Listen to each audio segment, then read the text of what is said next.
अगर उस प्रकार के लोग उस कार्य को अंजाम दे रहे थे तो क्या वहाँ पर ऐसे व्यक्ति नहीं थे जिनको नहीं पता था? सबको पता रहता है। होता है जिन लड़कियों के संग, और उनका पता नहीं लगता, उनके माँ बाप रो धो के घर में बैठ जाते हैं आराम से सारी जिंदगी के लिए। यहाँ पे समाज में बहुत सारी बहनें हैं, उनके साथ ये घटना ना हो, इसके लिए आगे कोई कदम उठाना चाहिए हमारी सरकार को।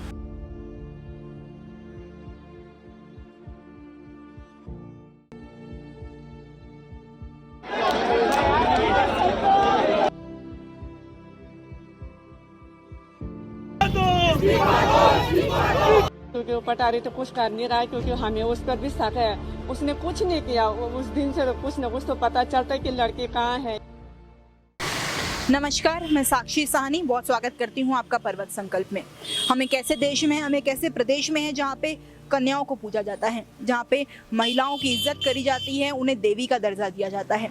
लेकिन अब अगर ऐसी घटनाएं सामने आती हैं लगातार, जिस प्रकार हम सुनते आते हैं कि कैसे एक हत्याकांड को अंजाम दिया जाता है, कैसे महिलाओं को अपमान किया जाता है, इस तरीके की जब हम तमाम घटनाएं सुनते हैं तो कहीं ना कहीं ये रूह के साथ साथ इंसानियत को भी झंझोड़ देती है। ये हमें ये सोचने पे मजबूर कर देती है कि आखिर हम किस सोच को लेकर पैदा हुए हैं, किस सोच को लेकर जन्मे हैं। लेकिन सबसे बड़ा जो है सवाल ये खड़ा होता है कि क्या आज भी महिलाओं को उनके सामान्य अधिकार के लिए लड़ना पड़ेगा? क्या आज भी महिलाओं को अपने आबरू के लिए, अपनी इज्जत के लिए वैसे ही लड़ना पड़ेगा जैसे 100 साल पहले लड़ना पड़ा था द्रौपदी को? जी हाँ, ये सवाल लगातार खड़े हैं और इन्हीं सवालों को लेकर पर्वत संकल्प की टीम आ पहुंची है उत्तराखंड के बाजारों में, देहरादून के बाजारों में, जानने के लिए कि क्या वाकई में ही ऐसी सोच, ऐसी मानसिकता वाले लोग मौजूद हैं और जो हत्याकांड ये हुआ है अंकिता के साथ, इसको लेकर क्या सोचती है उत्तराखंड की जनता। आइए जानते हैं।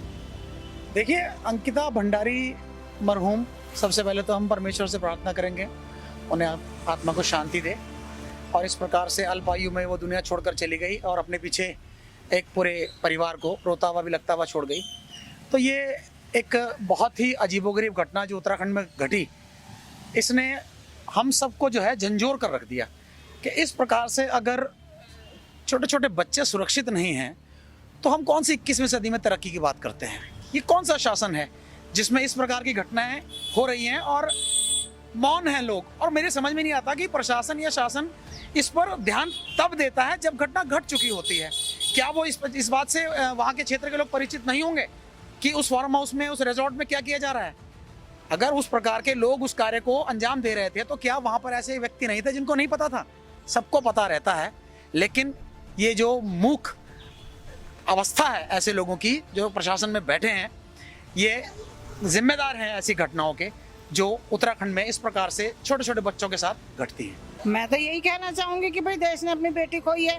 हम लोगों को लगता है कि हमारी जो बेटियों के संग इस तरह अत्याचार हो रहे हैं इस इंडिया में, तो ये चीज़ सब बिल्कुल गलत है। उनकी सुरक्षा होनी चाहिए, रात और दिन के लिए उनके लिए ऐसा सुरक्षा होनी चाहिए। चाहे बच्चा काम करके अपने घर जा रहा है या घर से काम पे आ रहा है तो उसकी उस बीच में मतलब उन लोग को ये चाहिए, पब्लिक को कि ध्यान रखें इस चीज़ का कि लड़कियों के संग ऐसे अत्याचार नहीं होना चाहिए। उस जिसकी बेटी जाती है उसके दिल से पूछा जाए कि उस पर क्या बीत रही है। पैसा उसकी पूर्ति नहीं कर सकता, कोई भी चीज़ उसकी पूर्ति नहीं कर सकती। ना माँ की पूर्ति बाप कर सकता है, ना बाप की पूर्ति माँ कर सकती है, ना बच्चों की पूर्ति माँ बाप कर सकते हैं, ना माँ बाप की पूर्ति बच्चे कर सकते हैं। तो बेटियों के लिए और बेटों के लिए भी ऐसी बात नहीं है, लेकिन बेटियों के लिए ज़्यादा ही सुरक्षा करनी चाहिए इंडिया में।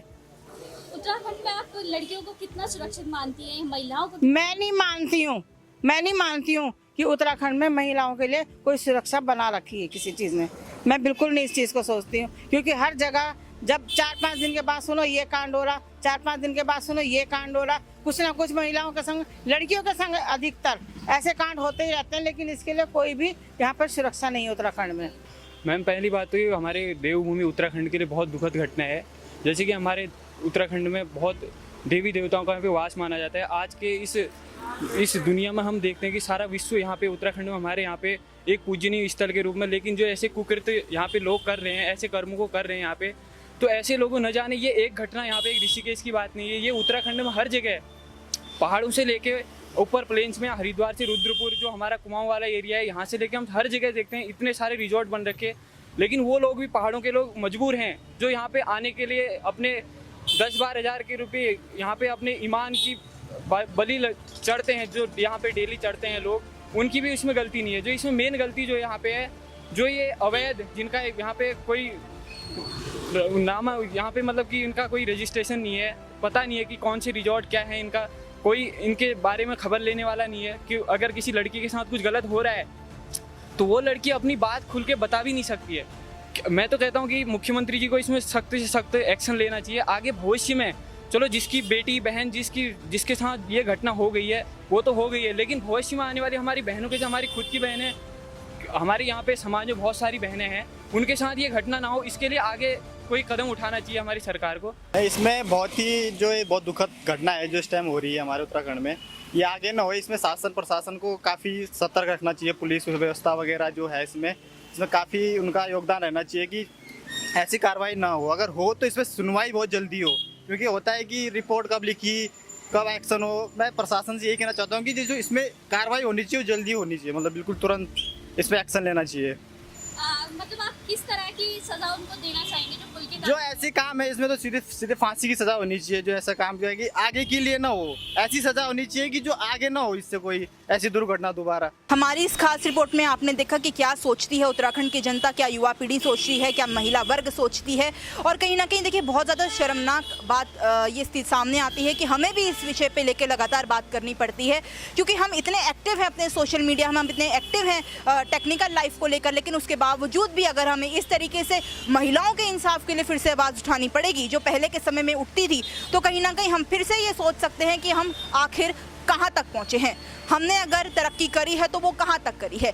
देखिए बहुत ही बेसिक सा सवाल ही कहीं ना कहीं बनकर खड़ा होता है कि आखिर हम क्यों बार बार इस बारे में चर्चा करते हैं कि सामान्य अधिकार जो है महिलाओं को और पुरुषों को होना चाहिए, लेकिन जब सामान्य अधिकार नहीं होता, इस तरीके से हत्याकांड या इस तरीके से जो मामले सुनने में आते हैं वो कहीं ना कहीं हर किसी की रूह को झंझोड़ देते हैं। और हम यही निवेदन हर किसी से करेंगे कि प्लीज़ महिलाओं को लेकर जो है अपने अंदर थोड़ी सी करुणा भावना और लाइए, और अगर वो आगे बढ़ना चाहती हैं, काम करना चाहती हैं, तो बिना किसी सवाल को उठाए, बिना बुरी दृष्टि के उनके साथ यूं ही सहयोग करते रहें और यूं ही जो है महिलाओं को आगे बढ़ाते रहें। यही पर्वत संकल्प भी आपसे निवेदन करता है। अपने सहयोगी आर्यन के साथ मैं साक्षी सानी, पर्वत संकल्प देहरादून। पर्वत संकल्प न्यूज, अब हर खबर आप तक।